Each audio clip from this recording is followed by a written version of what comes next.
Halo, assalamualaikum. Kita bertemu lagi di eh, lanjutan dari kuliah sinkronus teori medan klasik. Jadi di video sebelumnya saya memberikan semacam argumen heuristik ya.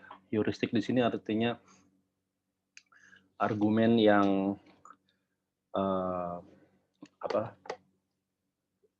tidak terlalu formal mathematical ya, tapi lebih ke fenomenologi ya, dan tidak terlalu menekankan pada pembuktian persamaan matematik yang ketat. Jadi heuristik itu istilah lainnya mungkin bisa dinamakan sebagai hand waving argument ya. Jadi argumen yang ya agak-agak ringan gitu ya. Saya memberikan argumen heuristik tentang kenapa Einstein berpikir bahwa we need a new theory of gravity. Kenapa kita butuh suatu teori baru tentang gravitasi ya, yang merevisi, memodifikasi hukum Newton atau teori gravitasi Newton ya. Kenapa teori gravitasi Newton tidak cukup kuat untuk bisa kompatibel dengan postulat relativitas. Dan kesimpulan dan Einstein mendasarkan pada fakta di alam bahwa fakta yang sederhana bahwa massa inersial itu identik dengan massa gravitasi. Ya sebenarnya perhitungan massa inersial dan massa gravitasi ini adalah bukti empirik di alam ya. Tentunya tidak ada prinsip a priori di fisika maupun di matematik yang mengharuskan keduanya sama ya. Tapi memang sejauh ini ya eksperimen membuktikan bahwa kalau boleh saya tulis di sini bahwa rasio antara massa inersial dan massa gravitasi sejauh ini rasionya ini sudah diukur di eksperimen yang cukup advance, cukup canggih, cukup ketat dan seperti misalnya percobaan sorry. Saya kurang begitu mendalami apakah kira-kira apa saja eksperimen yang membahas tentang ini ya. Tapi dari yang saya baca sekilas, misalnya percobaan Advos dia berhasil mengecek atau mengukur bahwa rasio ini itu tidak lebih dari kalau nggak salah 10 pangkat minus 11. Sorry, maksudnya bukan rasionya ya.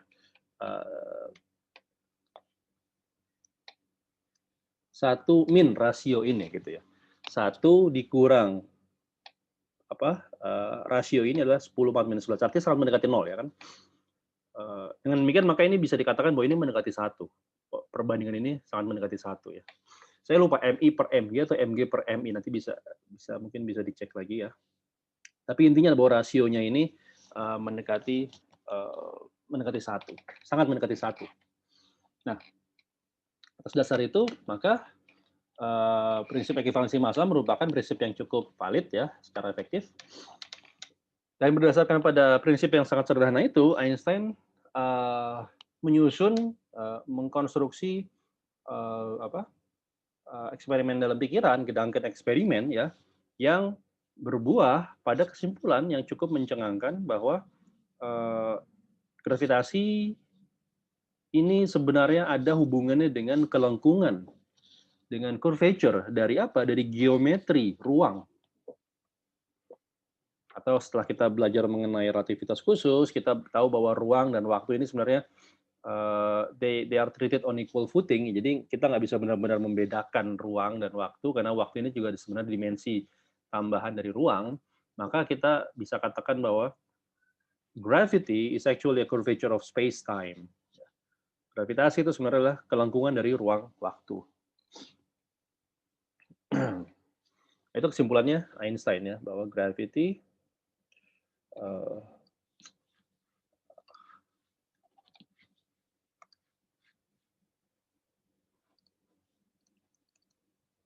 gravity is a curvature of space-time. Jadi apa yang menurut Newton namakan sebagai gaya, itu menurut Einstein Tidak. Sorry. Ya, bahwa gravitasi ini bukanlah gaya, tapi adalah efek dari kelengkungan ruang waktu. Dan segala fenomena yang berkaitan dengan gravity, ya, apakah itu tarik menarik atau itu orbit planet, baik itu bound orbit maupun scattering orbit, itu semua adalah konsekuensi dari geodesik ruang waktu, ya, yang terdistorsi atau tidak lagi lurus, ya, tidak lagi datar, tapi terdistorsi. Terdistorsi artinya mengalami lekukan atau lengkungan. Akibat apa? Ya akibat keberadaan massa yang ya kalau dalam Newtonian lah massa yang menyebabkan massa sumber yang menyebabkan gaya gravitasi. Kalau dalam perspektif Einsteinian, maka massa sumber tersebut menyebabkan keberadaan massa tersebut melengkungkan ruang waktu di sekitarnya, dan maka geodesik di sekitarnya akan terpengaruh. Oke, ini argumen heuristik yang kita gunakan, yang saya gunakan, yang kita sampai padanya. Jadi sekarang ketika kita ingin membicarakan mengenai medan gravitasi, maka mau tidak mau kita harus membicarakan mengenai geometri ruang lengkung, ya. Geometri ruang lengkung, ya.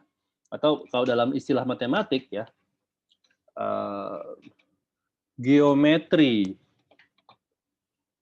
yang selama ini kita kenal, ya. Mungkin selama ini Anda hanya mengenal mengenai geometri ruang datar, ya kan? Ruang datar itu misalnya bahwa salah satu feature-nya, kita tulis di sini, ya. Kita menamakannya Euclidean geometry. Geometri Euclidean. Ya.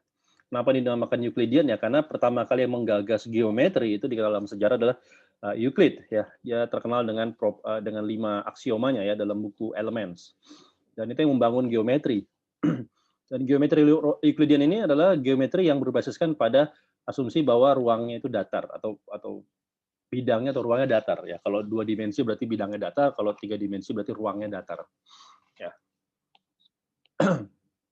Ya, ada banyak sekali feature-feature atau fenomena-fenomena yang kita familiar dengan, ya, di dalam geometri ruang datar ini, ya. Misalnya misalnya, ya, 2 garis yang paralel akan selalu paralel, ya kan? Ini misalnya saya punya 2 garis yang paralel akan selalu paralel sampai kapanpun, gitu, ya. Ya, ini kan misalnya 2 garis yang paralel, ya, maka selamanya dia akan paralel, tidak akan pernah berpotongan di satu titik, ya kan. Lalu juga misalnya feature yang cukup familiar dengannya adalah misalnya pada kasus segitiga, ya. Ini juga bisa Anda generalisir untuk kasus segi yang lainnya. Segitiga, kita kenal segitiga yang umum, mereka punya tiga sudut, ya, alfa, beta, dan gamma. Dan dalam Euclidean geometry, ya, alfa plus beta plus gamma ini haruslah pi radian, ya kan? Dan lain sebagainya. Ada banyak sekali fenomena-fenomenanya, dan karena Euclidean geometry ini berdasar pada 5 aksioma Euclid, ya. Anda bisa baca masing-masing sendiri, ya, tentang 5 aksioma Euclid ini di buku-buku geometri. Ya, termasuk masalah luas lingkaran dan juga volume dari objek-objek, geometri, dan lain sebagainya, ya. Itu sesuatu yang sudah kita pelajari sejak SD. Ya. Ini semuanya berbasiskan pada asumsi bahwa ruang atau bidangnya adalah datar, flat.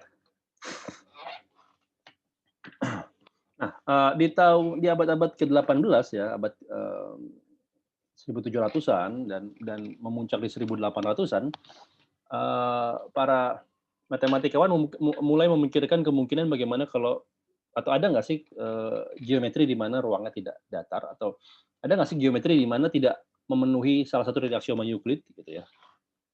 Itu digagas oleh Gauss, ya, oleh Lobachevsky, dan oleh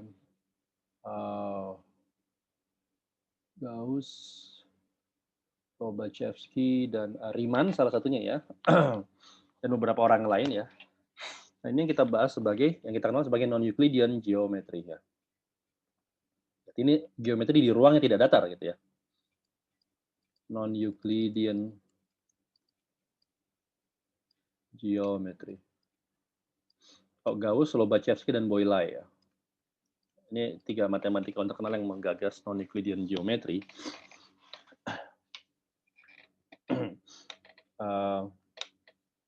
Nah, ini menjadi dasar atau framework di mana kita akan bekerja, yaitu geometri di ruang yang tidak.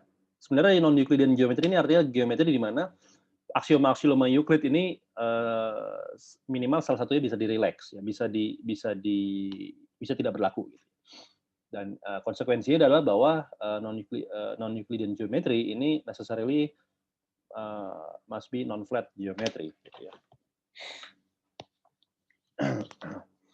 Jadi kita akan berbicara mengenai geometri ruang lengkung, atau kita akan membahas secara singkat ya feature-feature apa, atau lebih tepat lagi bagaimana vektor kalkulus di dalam geometri ruang lengkung ya. Tentunya ada perbedaan. Dan saya sudah memberikan reading assignment ya, mungkin bisa didalami ya tentang apa itu dengan manifold, apa itu differential manifold ya, differentiable manifold ya. Dan juga bagaimana kita mengoperasikan vektor kalkulus pada manifold. Kalau Anda Anda ikuti reading assignment itu, maka Anda akan sampai pada istilah yang namanya Riemannian manifold ya, atau pseudo Riemannian manifold ya. Ini adalah generalisasi dari apa yang kita namakan sebagai Lorentz manifold atau Lorentz spacetime ya. Jadi manifold, jadi kita bisa menggunakan notion atau konsep manifold ini untuk mendeskripsikan ruang waktu yang continuous ya, bukan manifold. Ruang waktu 3 dimensi kita adalah 3-dimensional manifold ya, Euclidean manifold. Ruang waktu Minkowski 4 dimensi 3+1 itu juga masuk dalam apa yang dinamakan Lorentzian manifold ya. Jadi misalnya 3-dimensional Euclidean space ya. Artinya ruang datar 3 dimensi.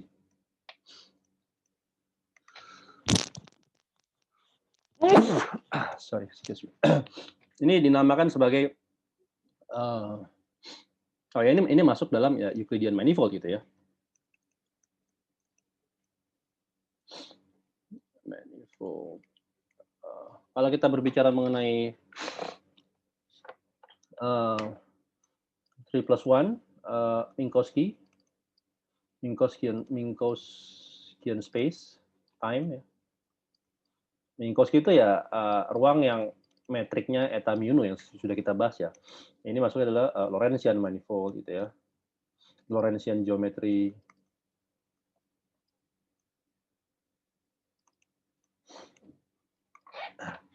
Nah, ketika kita berbicara mengenai ruang waktu ya, Lorentzian ya. Tapi sekarang tidak lagi datar. Jadi kita generalisir ya, yang tadi datar kita tidak asumsikan datar, yaitu istilahnya orang namakan Riemannian manifold atau pseudo Riemannian manifold. Dinamakan pseudo Riemannian manifold karena ya signature dari koordinat waktunya ini berbeda dengan koordinat space yang lainnya. Jadi kita akan mulai dengan metrik ya. Kalau di ruang datar kita tahu metriknya eta mu nu ya.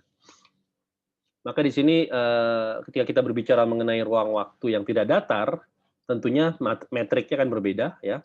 Saya akan menggunakan notasi yang berbeda, maka saya gunakan G mu nu ya. Kalau eta mu nu ini misalnya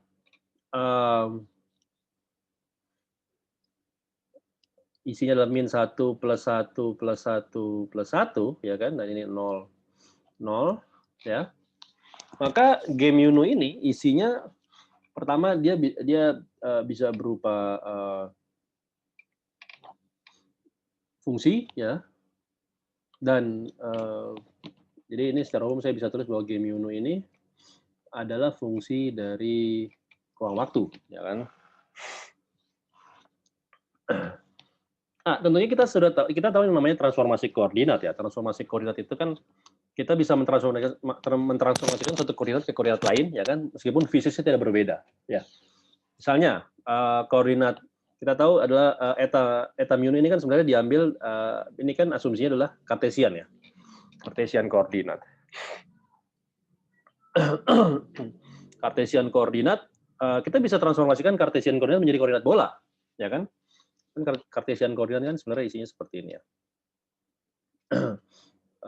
ds kuadrat adalah min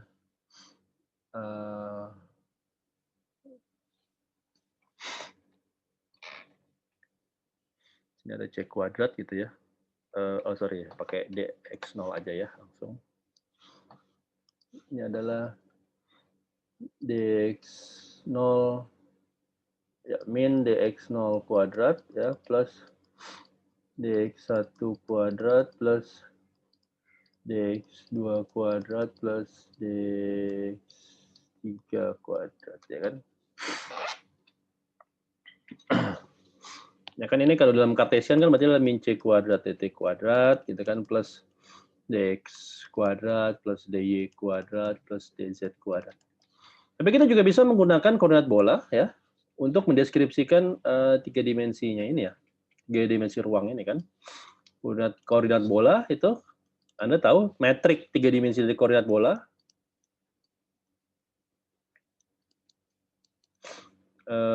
Langsung aja saya tulis ya, ini adalah dr kuadrat ya kan, plus apa di sini dr kuadrat ada r kuadrat d theta kuadrat ya plus r kuadrat sin kuadrat theta d v kuadrat ya. Kalau Anda ingat transformasi bagaimana mencari jarak elemen jarak pada koordinat bola. Jadi di sini kalau pada koordinat Kartesian saya mengidentifikasi x0-nya adalah ct ya, xi-nya adalah xyz ya. Maka di sini di koordinat bola ini ya, di koordinat bola ini saya mengidentifikasi ya x0-nya tetap sama ct. Tapi xi-nya sekarang atau x1, x2, x3-nya ini adalah r, theta, dan v, ya kan? Nah, sekedar transformasi koordinat ini kan tidak mengubah fisis dari suatu objek yang dideskripsikan oleh koordinat tersebut, ya kan? Anda bisa menyatakan suatu suatu sistem, suatu fenomena gerak ya dalam koordinat Kartesian maupun dalam koordinat bola. Ya, di koordinat manapun Anda, kalau Anda transformasikan sistem Anda dari Kartesian ke bola tidak berarti bahwa sistem Anda berubah, ya kan? Itu hanya berarti bahwa cara pandang Anda berubah, ya. Tapi sistemnya secara fisik tidak berubah, ya kan? Nah, demikian pula dengan metrik ya. Jadi metrik di sini kalau Anda lihat ini adalah metrik Kartesian. Nah, sekarang kalau saya bawa metrik ini menjadi metrik spherical, maka eta mu ini menjadi seperti ini kan. Eta mu-nya itu x0-nya tetap sama ya, di sini min 1. Tapi x1, x2, x3-nya karena x1, x2, x3 adalah r theta v, maka ini jadi 1 r kuadrat ya. Di sini ada r kuadrat sin kuadrat theta ya kan. Anda lihat di sini tentunya ada perbedaan ya. Di sini konstanta dan di sini ini ada fungsi ya. Ini fungsi ya. Nah, ini yang perlu digarisbawahi bahwa sekedar transformasi koordinat itu tidak mengubah fisis dari suatu sistem ya. Jadi sebenarnya ketika saya menyatakan eta mu ini seperti ini ya. Oh, Anda akan berpikir, oh, ini metriknya fungsi dari space ya. Berarti ini ruangnya tidak datar, tidak selalu atau belum tentu gitu ya. Dan contohnya adalah ini sebenarnya ruang datar tapi diekspresikan dalam koordinat bola ya. Koordinat bola dan koordinat Kartesian ini kan sebenarnya sekedar mathematical point of view kan, mathematical viewpoint untuk memandang suatu sistem fisis. Ya.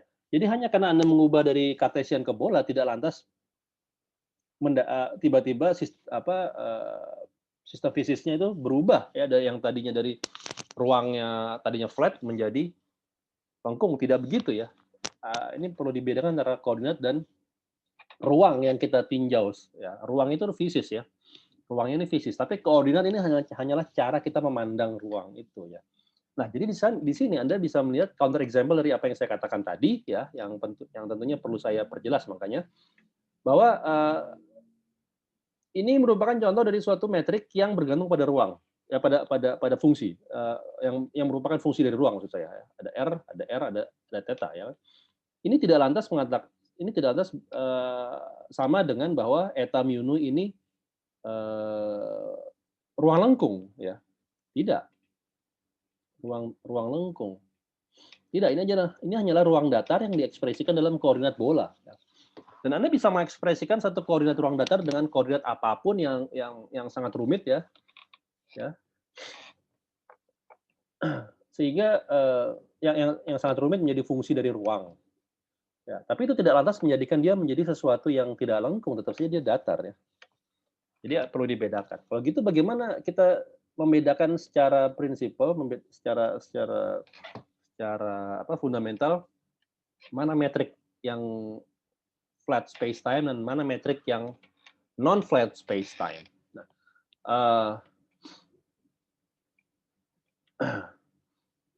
G mu nu ini mendeskripsikan metrik yang non flat space time hanya jika dan hanya jika ya G mu nu ini tidak bisa dilakukan transformasi kepada eta mu nu. Oke, jadi di sini prinsipnya adalah kalau Anda menemukan suatu metrik ya, dan metrik ini Anda nggak tahu atau metrik ini tampaknya rumit gitu ya. Tapi kalau Anda bisa menemukan satu set transformasi yang bisa membawa metrik tersebut menjadi metrik min 1 plus 1 plus 1 plus 1, maka metrik tadi serumit apapun itu adalah metrik ruang datar ya. Itu adalah metrik ruang datar yang dinyatakan dalam koordinat yang rumit gitu aja. Oke. Tapi kalau Anda tidak bisa menemukan atau kalau Anda lebih tepat lagi kalau tidak ada transformasi yang bisa membawa metrik yang Anda punya itu ke metrik min 1 plus 1 plus 1 plus 1, maka G mu nu atau metrik tersebut yang ditemukan itu adalah metrik yang tidak mendeskripsikan ruang datar. Jadi itu bedanya ya. Jadi kalau Anda bisa menemukan minimal satu transformasi yang bisa membawa G mu nu jadi eta mu nu, maka G mu nu ini hanyalah metrik ruang datar yang diekspresikan dalam koordinat yang rumit. Tapi kalau Anda tidak bisa menemukan atau tidak ada satupun transformasi yang bisa dilakukan untuk membawa G mu nu menjadi eta mu nu, maka G mu nu ini geometrically distinct dengan eta mu nu. Dan physically juga konsekuensinya distinct juga gitu ya. Bahwa G mu nu di sini berarti memang benar-benar merepresentasikan suatu ruang yang tidak datar. Oke, ini mungkin persyaratannya sangat sulit ya. Maksudnya bukan sangat sulit. It's very laborious gitu ya. Karena untuk membuktikan suatu metrik itu datar atau tidak, berarti kita harus mengeksplor semua kemungkinan transformasi yang mungkin gitu kan. Dan itu kan virtually infinite kan. Ada tak berhingga kemungkinan transformasi yang bisa kita pikirkan, yang bisa kita konstruksi kan, untuk bisa membawa satu metrik ke metrik lain ya. Apakah kita harus mengeksplor itu semua gitu? Tentunya kan itu kan sangat melelahkan ya, dan nggak akan ada metrik yang bisa kita tentukan kalau gitu. Apakah ini ruang datar atau tidak datar gitu ya. Nah, maka nanti dalam kuliah ini kita akan mencoba mengkonstruksi suatu kuantitas geometri ya yang bisa kita gunakan sebagai patokan ya untuk mengukur atau memparametrisasi suatu ruang itu datar atau tidak. Kalau kuantitas ini nilainya 0, maka meskipun metriknya sangat rumit gitu, tapi kalau kuantitas ini nilainya 0, maka oke, ini adalah ruang datar gitu. Tapi kalau ruang kuantitas ini tidak 0, kita bisa yakinkan diri kita bahwa itu ruang lengkung ya. Oke. Jadi itu akan kita coba bahas sembari kuliah ini berjalan ya. Oke, kita akan mulai dengan metrik dulu ya, seperti yang tadi saya katakan ya. Jadi sekarang secara umum saya akan mengeneralisir bentuk metriknya ya. Untuk selanjutnya saya akan menulis metriknya seperti ini ya. Secara simbol cuman mengubah dari eta jadi G aja ya. Tapi sekarang eta mu nu ini G mu nu ini tidak lagi konstanta ya kan. tidak lagi konstanta, dia fungsi yang tidak bisa ditransformasi menjadi suatu konstanta. Dan agar dia bisa mendeskripsikan suatu ruang yang fisis, maka game UNO ini haruslah non singular ya. Dalam arti bahwa determinannya tidak boleh 0 ya. Kalau determinan tidak 0, maka there exists an inverse ya kan, maka ada inverse ya. Kalau game UNO tidak 0, maka kita bisa definisikan suatu game UNO inverse ya, ini kita namakan sebagai inverse dari game UNO covariant. Ya sebenarnya sama seperti yang eta UNO ya. Sedemikian rupa sehingga saya bisa menyatakan kalau saya kontraksi keduanya ya, maka saya dapat seperti ini ya, eta UNO ya. Oke. Seperti itu ya. Dan oke, kalau Anda kita tahu bahwa game UNO ini bisa direpresentasikan dalam bentuk matriks ya. Berarti matriksnya 4x4 sama seperti eta UNO, hanya saja isinya lebih tidak min 1 plus 1 plus 1 plus 1 saja ya, bisa lebih umum ya. Tapi in general dia adalah matriks, dia bisa direpresentasikan dalam bentuk matriks, dan Anda tahu dari aljabar linear ya, bahwa saya bisa menuliskan, misalnya saya mau menuliskan matriks game UNO inverse ya, bahwa game UNO inverse ini bisa dinyatakan sebagai apa yang saya namakan sebagai classical adjoint ya. Jadi delta mu adalah classical adjoint. Oke. Ini saya tulis dulu delta mu ini adalah yang dinamakan sebagai classical adjoint. Nah, ini mungkin bisa dibuka lagi catatan kuliah aljabar linearnya.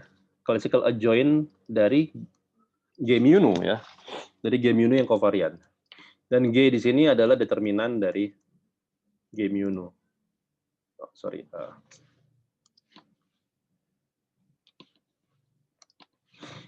Ini maksudnya adalah game UNO determinannya. Ini maksudnya adalah determinan dari game UNO seperti itu. Nah, apa itu classical adjoint ya? Classical adjoint itu dikonstruksi ya. Ini sedikit menyinggung mengenai aljabar linear. Classical adjoint itu dikonstruksi dari transpose cofactor. Jadi ada istilah lagi cofactor ya kan? Transpose dari cofactor ya. C mu nu ini adalah cofactor. Cofactor of G mu nu gitu ya.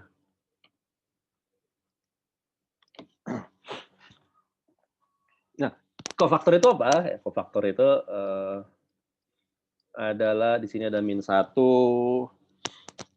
pangkat mu plus nu dari apa? M mu nu. Nah, mu nu itu apa? Mu nu itu yang dinamakan sebagai minor ya. Jadi maksudnya apa? Maksudnya adalah intinya adalah bahwa saya bisa mengkonstruksi inverse dengan step-step seperti ini ya. Kita pertama mencari minor dari F mu nu gitu kan. Dari minor kita bisa mengkonstruksi cofactornya. Dari cofactor kita bisa mengkonstruksi classical adjoint-nya, dan dari classical adjoint-nya kalau kita bagi dengan kita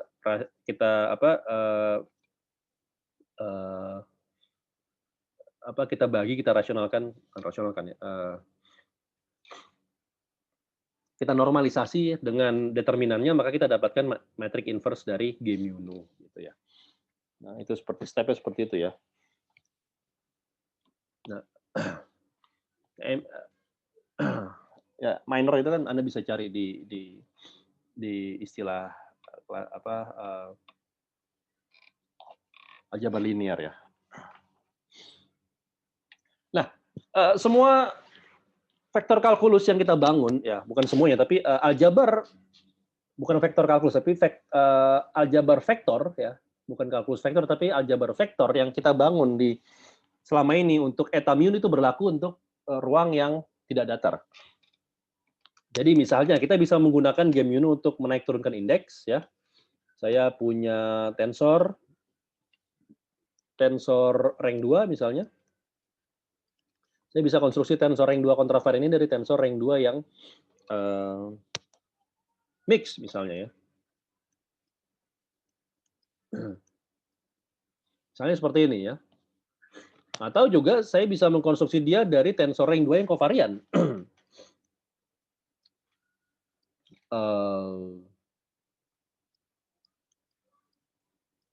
Ya, sama ya. Jadi Anda bisa menaik turunkan indeks dengan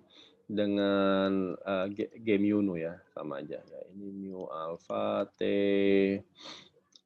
alpha nu, atau ini juga salah G mu alpha G nu beta dari T alpha beta ya, dan seterusnya ya.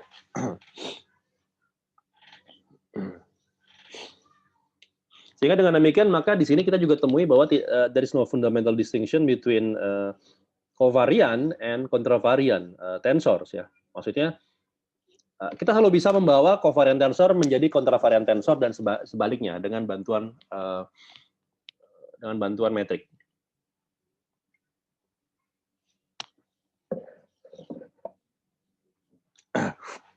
Oke. Oh ya, dan juga misalnya saya bisa menyatakan suatu skalar gitu ya. Misalnya saya punya mu b mu ya, ini suatu skalar ya. Nah, skalar dapat saya nyatakan sebagai G alpha beta dari alpha b beta. Ya, ini persis sama seperti ketika kita menyatakan ds kuadrat ya kan.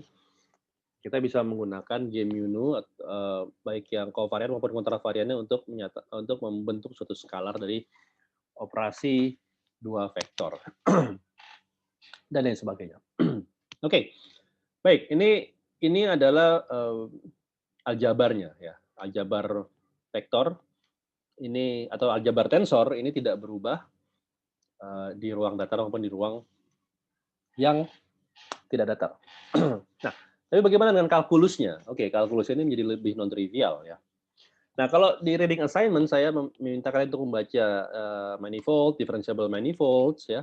Dan di situ Anda akan menemukan bagaimana definisi dari vektor ya, dan medan vektor atau ruang tangen ya, tangent space dan lain sebagainya itu dari sudut pandang geometri ya atau analisis. Dan kalau Anda lanjutkan untuk pembahasan misalnya yang non flat, maka Anda akan mendapatkan pembahasan mengenai atau uraian mengenai apa yang dinamakan sebagai connection ya. Nah, di sini saya akan mencoba menurunkan atau mendefinisikan connection tidak dengan perspektif yang sama yang seperti di buku, tapi lebih ke tensorial ya. Jadi saya akan perkenalkan dulu objek itu, lalu baru kita lihat apa perannya dia gitu. Nah, ini pendekatan yang tentunya alternatif ya. Untuk melengkapinya Anda bisa membaca textbook ya, baik itu Ryder ataupun Carroll ataupun Hobson ya, dan lain sebagainya, untuk mendapatkan pandangan yang geometrikal mengenai hal tersebut. Jadi di sini saya akan masuk ke kalkulus dari tensor atau kalkulus dari vektor di ruang yang non datar. Saya akan mulai dari apa yang dinamakan sebagai Christoffel symbol.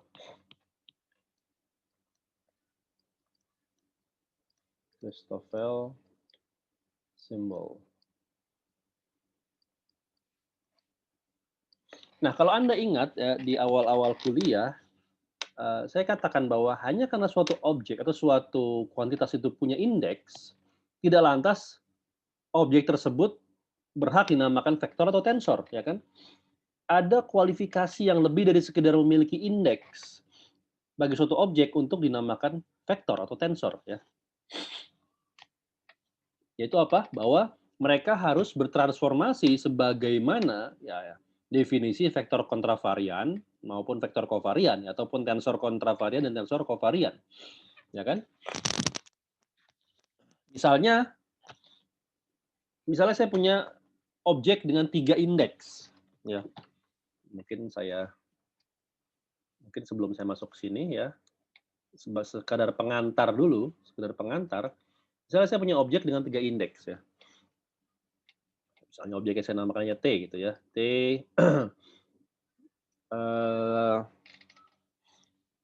indeksnya alfa, beta, gamma, gitu ya. Ini adalah tensor kovarian rank 3 jika ketika dalam transformasi koordinat ya, dia juga bertransformasi sebagaimana ya kita harus tuliskan transformasinya ya, definisikan misalnya X alpha aksen ya misalnya X new X beta aksen dan inilah do X sigma misalnya do X gamma aksen dan inilah T mu new sigma. Dia harus bertransformasi persis sama seperti ini agar bisa secara valid dikatakan bahwa dia adalah tensor rank 3 kovarian ya.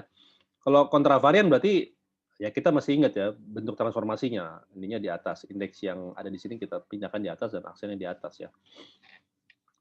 Ataupun tensor campuran ya. Intinya adalah bahwa ada definisi yang ketat mengenai kenapa suatu objek dinamakan tensor atau vektor ya. Tidak sekedar karena dia punya indeks, ya kan? Jadi di sini saya harus garis bawahi hanya karena suatu objek punya indeks tidak lantas dia layak disebut vektor atau tensor.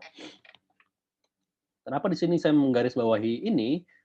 Karena itulah precisely itulah akan kita bahas tentang objek yang kita kenal sebagai Christoffel symbol ini ya. Christoffel symbol. Apa itu Christoffel symbol? Ya Christoffel symbol ini didefinisikan atau dikonstruksi seperti ini ya. Definisinya gamma apa di sini? Gamma misalnya pokoknya dia tiga indeks ya, terserah indeksnya apa. Saya akan gunakan indeks yang saya gunakan di catatan saya biar nggak rancu. Alfa, rho, sigma ya. Tidak harus alfa, rho, sigma, pokoknya tiga indeks ya. Definisinya apa? Definisinya adalah setengah dari G alfa rho, sigma plus G alfa sigma, rho min G rho sigma, alfa. Oke. Nah, apa itu mungkin saya pernah mendefinisikan koma kalau nggak salah. Jadi sesuatu dinamakan koma itu kalau misalnya turunan ya. Misalnya ini G mu nu, alfa ini maksudnya apa? Ini maksudnya adalah do G mu nu do X alfa gitu ya. Atau orang juga namakannya do alfa dari G mu nu. Jadi ini cuma cara cepat aja kita mendefinisikan turunan atau derivatif ya. Atau gradien gitu. Gradien 4. Nah, ini kita namakan sebagai Christoffel symbol jenis pertama, first kind ya. Jadi ini Christoffel symbol of the first kind.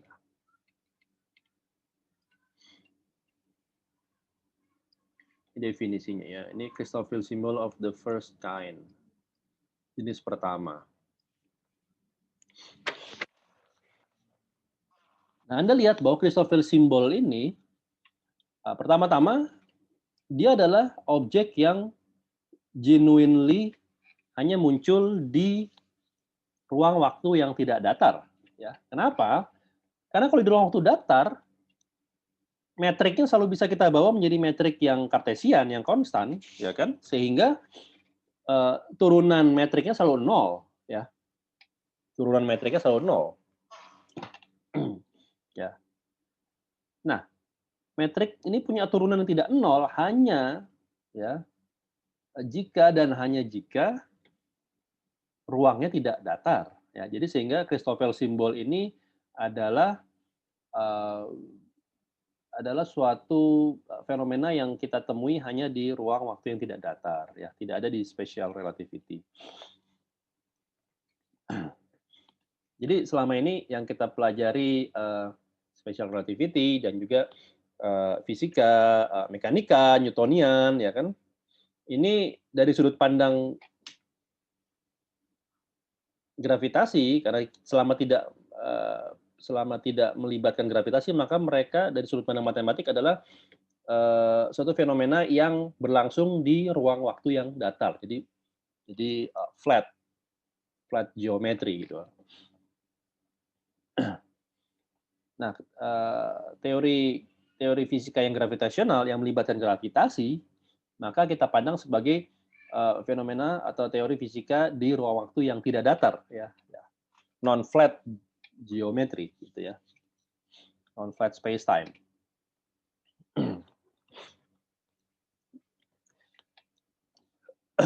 Oke, baik, ini definisinya ya. Ini saya mendefinisikan seperti ini, gitu ya. Pertama, Anda lihat bahwa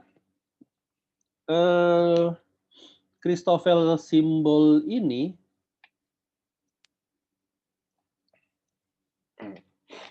kalau Anda lihat ini simetrik terhadap pertukaran dua indeks terdekat, dua indeks terakhir maksud saya. Dua indeks terakhir ini. Maksudnya gimana? Maksudnya kalau saya pertukarkan rho dengan sigma dan sigma dengan rho, jadi ini jadi gamma A sigma rho, ya. Ini kan berarti Anda tulis seperti setengah dari G alpha sigma, rho plus G alpha rho, sigma min G sigma rho, alpha gitu ya. Tapi kan ini sama ya. Ini kan sama seperti itu. Ini sama seperti itu, ya kan? Dan ini ya G rho sigma itu kan karena dia simetrik maka sama dengan G sigma rho, ya kan? Jadi sama di sini ya. Jadi di sini kita we establish the symmetry of Christoffel symbol with respect to its last two indices. Bahwa gamma alpha sigma rho itu sama dengan gamma alpha rho sigma ya. Jadi dua indeks terakhirnya itu simetrik. Hanya dua indeks terakhir ya. Jadi alfa dengan rho tidak, indeks pertama dan kedua tidak simetrik ya. Indeks pertama dan ketiga juga tidak simetri. Terhadap pertukaran tidak simetri ya. Ini yang first kind. Yang second kind itu sebenarnya hanyalah dikonstruksi kalau kita kalikan atau kita kontraksikan first kind dengan metrik tensor kontravarian ya. Jadi di sini saya namakan di sini alfa rho sigma ya, ini hanyalah G alfa beta dari gamma beta rho sigma. Ini yang second kind-nya. Jadi membedakan first kind sama second kind itu aja. Kalau yang first kind ini totally covariant, kalau yang second kind ini mix ya.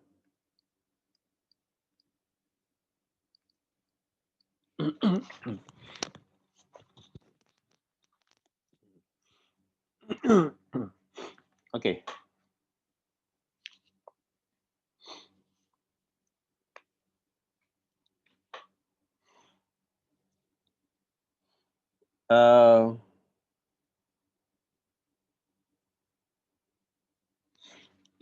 Ya, artinya secara eksplisit ini bisa saya tulis sebagai, ini adalah secara eksplisit, misalnya saya punya setengah gitu ya, G alfa beta, ini adalah G beta rho, sigma plus G beta sigma, rho, ya, min G rho sigma, beta. Ya, gitu seperti itu ya. Nah, tadi saya mengatakan bahwa ini mix simbol dan yang first kind adalah purely covariant simbol. Saya katakan simbol, saya tidak menggunakan istilah tensor ya. Meskipun mereka punya 3 indeks. Jadi saya tidak mengatakan bahwa ini adalah tensor rank 3 covariant, ini tensor rank 3 mix. Tidak. Kenapa? Karena mereka bukan tensor. Ya. Jadi jangan karena mereka punya 3 indeks lantas kita katakan bahwa mereka tensor. Mereka bukan tensor. Taunya dari mana? Coba kita cek gitu. Kita cek. Untuk mengecek suatu objek itu tensor atau tidak, ya berarti kita harus lakukan transformasi koordinat ya. Artinya apa? Artinya sekarang, misalnya saya meninjau kasus Christoffel simbol yang jenis pertama, first kind ya.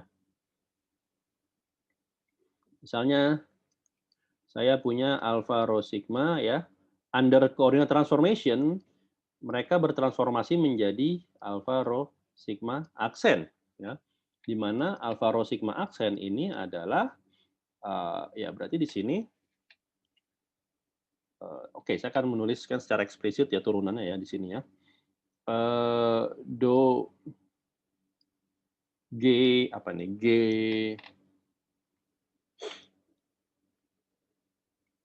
alfa, rho, ya. Sorry, ya,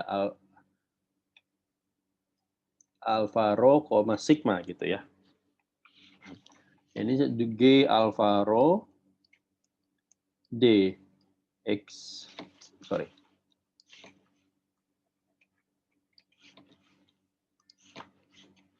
Jadi seperti ini ya. Do G alfa rho, ini aksen ya, G-nya aksen. Do G, do X maksud saya, do X sigma aksen ya. Ditambah do G alfa sigma ya. Alfa sigma. Do X rho aksen dikurang do G rho sigma aksen do X alfa aksen. Gitu ya. Jadi di sini ketika saya transformasikan ya, karena ini mengandung metrik, tensor, dan koordinat, ya maka semuanya harus bertransformasi ya. Metrik, tensor bertransformasi, koordinat juga bertransformasi ya.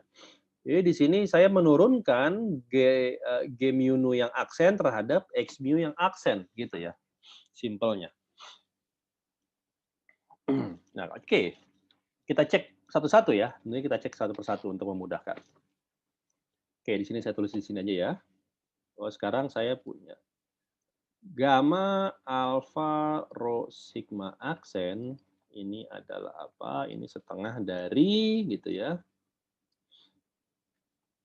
Oke, ini do per do X sigma aksen akan saya tulis seperti ini aja untuk memudahkan dulu ya. Atau saya tuliskan pisah dulu. Do per do X sigma aksen dari apa? G alfa rho aksen. Sorry, G alfa rho aksen ya betul. G alfa rho aksen ini kan berarti metrik kovarian yang hasil transformasi.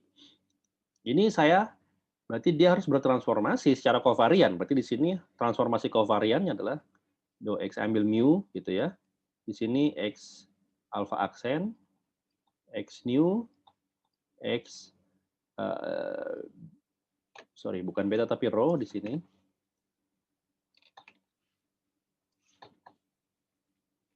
Di sini rho dari apa? Dari G mu nu. Ya.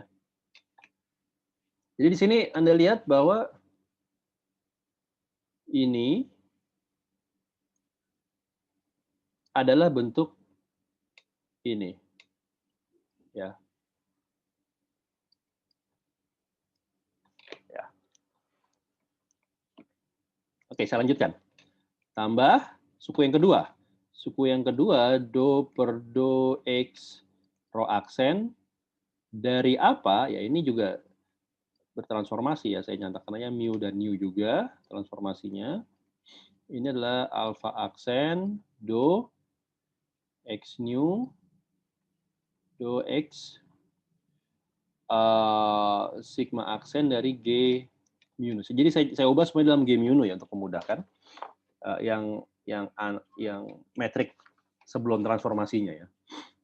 Dan ini terakhir dikurang dengan do per do X alfa aksen yang bekerja pada do X mu, do X rho aksen, do X nu, do X alfa aksen. Sorry, bukan alfa aksen, sigma aksen maksudnya.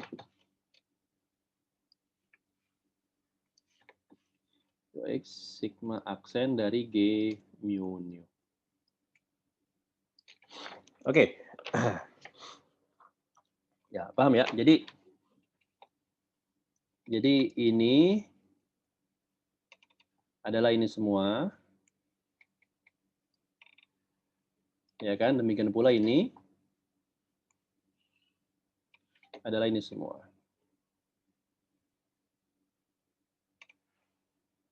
Oke.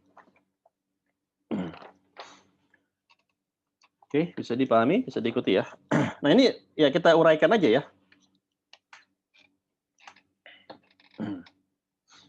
Oke, ini kan berarti kan masing-masing sukunya ini kan punya turunan terhadap perkalian 3 fungsi nih ya. Ini, dan fungsi ini ya. Ini, dan ini, dan ini ya kan. Diturunkan ya kan. Oke, saya akan menuliskan seperti ini dulu untuk memudahkan ya. Memudahkan saya akan menuliskannya di bagian pertama saya akan menuliskan turunan terhadap G mu-nya dulu ya. Jadi di sini Anda akan lihat saya punya do x mu do x alpha aksen, do x nu do x rho aksen di sini ya. Terhadap mengalihkan ya.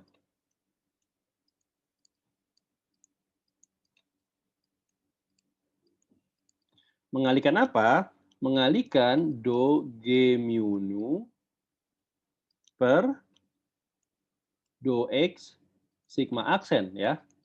Lalu saya tuliskan juga dengan yang ini dulu ya. Di sini adalah do x mu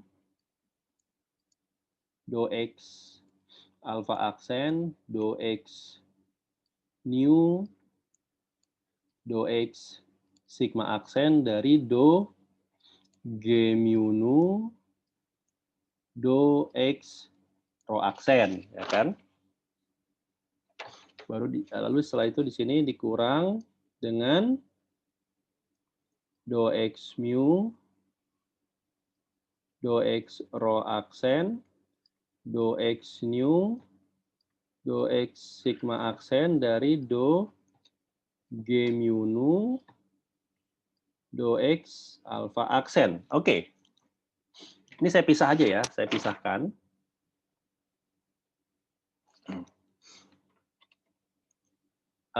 Baru oke ini saya pisah. Nah, baru dijumlahkan dengan gitu ya. Baru dijumlahkan dengan ini setengah lagi ya. Baru dijumlahkan dengan turunan dari faktor-faktor transformasinya ya kan. Turunan dari faktor-faktor transformasi dikalikan dengan G mu nu gitu ya. Oke, mungkin saya jumlahkan di bawah aja ya. Biar memudahkan. Ini ditambah gitu ya, ditambah setengah dari, nah ini adalah apa saja ini adalah, ini semua ya, do per do x sigma aksen dari do x mu, do x alpha aksen, do x nu, do x rho aksen gitu ya. Ditambah, saya keluarkan G mu-nya dulu biar gampang ya. Sini adalah do per do x rho aksen dari do x mu do x alpha aksen do x nu do x sigma aksen ya kan dikurang do x alpha aksen dari do x mu do x rho aksen do x nu do x sigma aksen. Oke, ini semuanya ya ini ya. Ini semuanya mengalihkan G mu. Oke. Jadi ini adalah apa tadi? Gamma, alpha, rho, sigma, aksen. Ada 6 suku ya secara umum ya.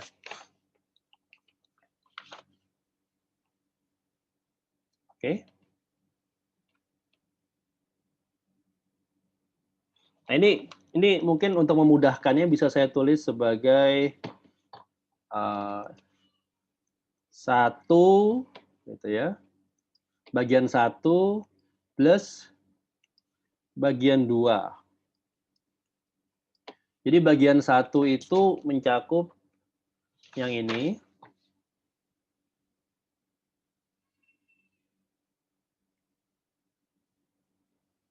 Ini semuanya bagian 1 ya.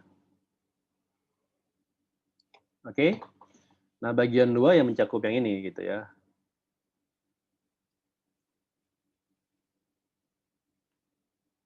Nah, ini mohon maaf agak membingungkan ya, tapi saya coba seinformatif mungkin ya. Ya, jadi bagian 2 yang ini, bagian 1 yang ini. Jadi kita kerjakan satu-satu dulu ya, biar nggak biar sistematis.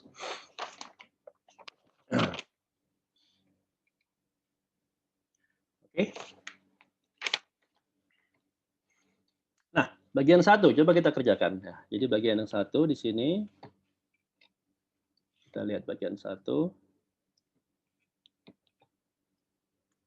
Ya, bagian yang 1 di sini. Ini berarti adalah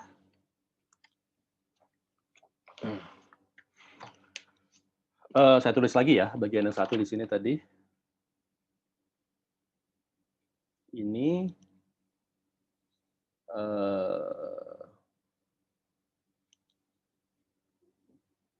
oke, Anda lihat bagian yang 1 ini kan ada setengah dikalikan faktor pengali transformasi ya, dikalikan do G mu nu terhadap ya apa? Di sini terhadap sigma aksen, di sini terhadap rho aksen, di sini terhadap alfa aksen. Ya kan? Nah, idenya begini. Saya mau mengeluarkan do G mu nu ini dari kurungnya ini. Bagaimana caranya? Caranya adalah dengan tentunya dengan aturan rantai ya. Maksudnya seperti ini kan, kalau misalnya saya punya do G mu nu, ini contoh ya, misalnya do X sigma aksen, ini kan bisa saya tulis sebagai di sini adalah saya mau tulis dia sebagai do G mu nu do X kappa misalnya. Maka di sini adalah do X kappa do X sigma aksen, ya kan gitu ya. Ini kan aturan rantai kan. Nah, itu kan saya gunakan sifat itu untuk menyatakan ini pertama. Bagian pertama ini makanya adalah setengah dari ini do X mu do X alpha aksen, do X nu, do X beta aksen. Nah, di sini adalah do X, saya gunakan kappa aja. Do X sigma aksen ya, ditambah ini suku pertama ya. Suku pertama. Suku kedua saya punya do X mu do X, ini aksen alfanya, sorry. Alpha aksen, do X nu, do X sigma aksen, do X kappa, do X rho aksen. Ya, ini dikurang do X mu, do X rho aksen, do X nu, do X sigma aksen, do X kappa, do X alpha aksen. Oke. Ini mengalihkan apa? Ini semua mengalihkan do G mu nu, do X kappa. Oke, Anda bisa cek bahwa ini ekivalen dengan ini ya.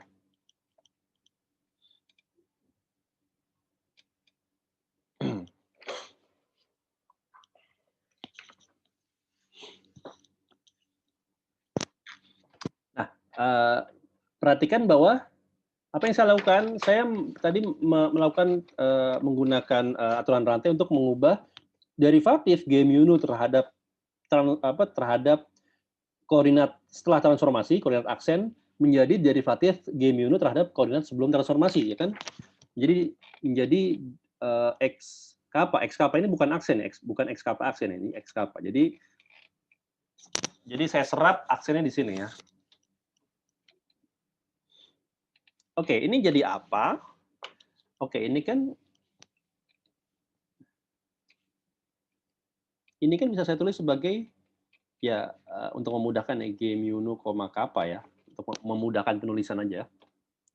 Maka di sini saya bisa menulisnya kalau saya masukkan lagi semua G mu nu-nya ini jadi do X mu do X alpha aksen, do X new, do X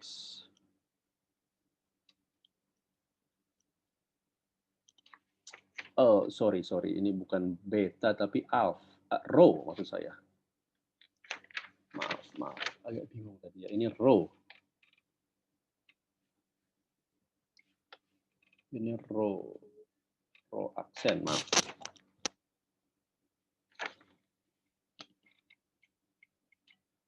Row aksen, do X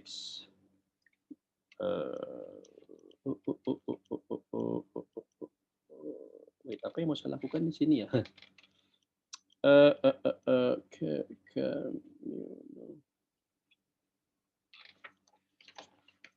Sorry, saya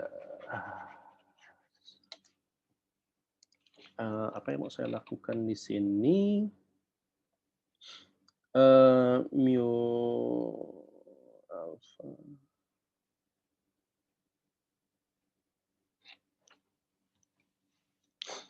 Oke, yang akan saya lakukan adalah oke, ya nggak apa-apa, saya tuliskan dulu aja seperti tadi ya. Ini saya tulis aja ya.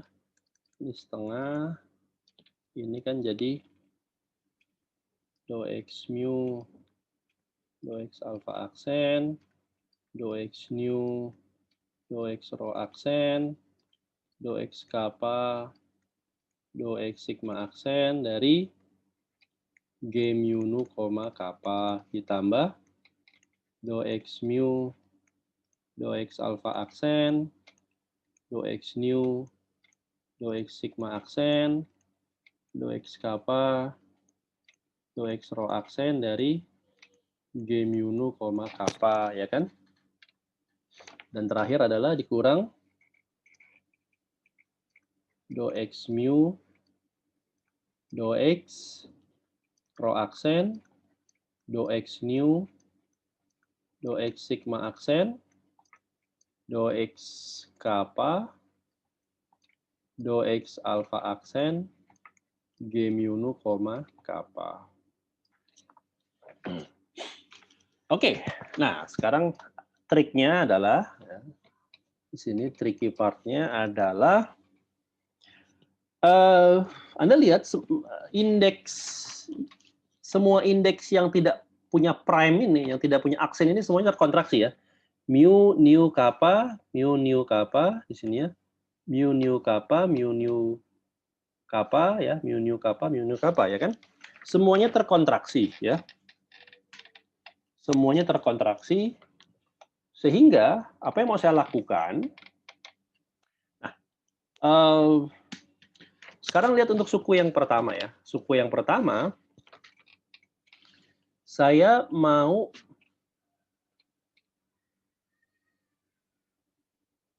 ini,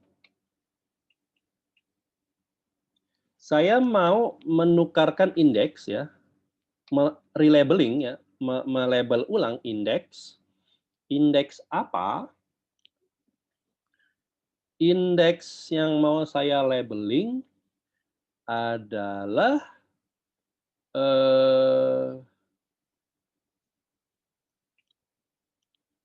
mu jadi kappa, yang tadinya mu jadi kappa, ya kan? Yang tadinya new jadi mu, yang tadinya kappa jadi new. Oke, jadi suku pertama ini saya akan melakukan relabeling indeks ya. Mu jadi kappa, new jadi mu, kappa jadi new. Oke, juga di sini berarti ikut ya. Oke, jadinya gimana? Ini saya tulis dulu suku pertama biar nggak rancu ya. Ini setengah, maka ini menjadi do X kappa di sini ya. Do X alpha aksen ya. Do X mu, do X row aksen, di sini jadi do X new ya. Do X sigma aksen. Ini jadi apa? G kappa mu, nu. Oke, itu suku yang pertama ya. Suku yang pertama saya lakukan relabeling seperti itu. Sekarang suku yang kedua, ini saya mau lakukan relabeling seperti apa? Relabeling-nya adalah saya ganti mu jadi kappa, ya. Gini, saya ganti mu jadi kappa dan kappa jadi mu. Sedangkan yang nu tetap. Oke, apa yang terjadi kalau saya lakukan ini? Maka yang mu jadi kappa, jadi saya punya do x kappa, do x alpha aksen ya. Bukan tambah tapi kali do x nu tetap, do x nu, do x sigma aksen ya. Do x kappa jadi mu. Mu do x rho aksen. G-nya menjadi kappa nu, mu. Ya kan? Nah, sedangkan yang suku ketiga ini saya biarkan saja. Jadi biarkan saja seperti itu. Nah, di sini Anda mungkin bisa melihat apa maksud dari tujuan saya ya. Apa maksud dari tujuan saya melakukan ini? Tentunya Anda dengan mudah bisa melihatnya ya.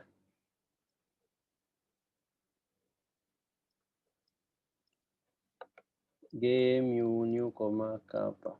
Tujuannya apa? Tujuannya bahwa sekarang Anda lihat faktor pengalih transformasinya ini sama ya. Sehingga saya bisa keluar dari kurung. Jadi sekarang saya bisa tulis bahwa ini adalah setengah dikalikan do x mu, do x alpha aksen, do x nu, do x sigma aksen, do x kappa, do x mu, do x rho aksen ya di sini ya. Atau saya ganti, ini bukan mu tapi kappa di sini ya, saya ganti di sini kappanya. Ini kappa, ini adalah mu. Ini adalah rho aksen. Ya. Dari apa? Dari ini semua. G K mu, nu plus G K nu, mu dikurang G mu nu, kappa. Tapi Anda lihat bahwa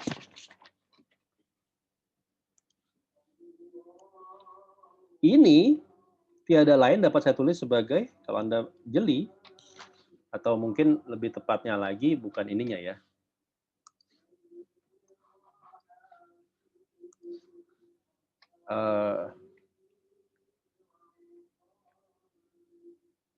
Setengah.